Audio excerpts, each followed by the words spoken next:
In this tutorial, I'll guide you on how to restore deleted posts or stories on Instagram.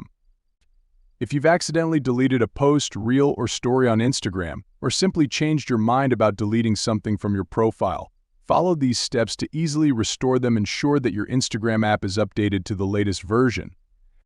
Check the App Store or Google Play Store and update the app if necessary.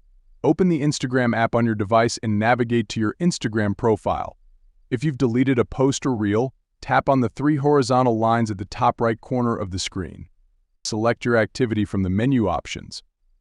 Next, tap on Recently Deleted to access all your deleted posts and other content from your Instagram profile.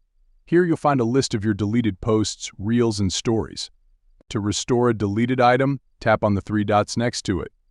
Then click on Restore to bring the post or reel back to your profile. The restored content will now be visible on your profile as before.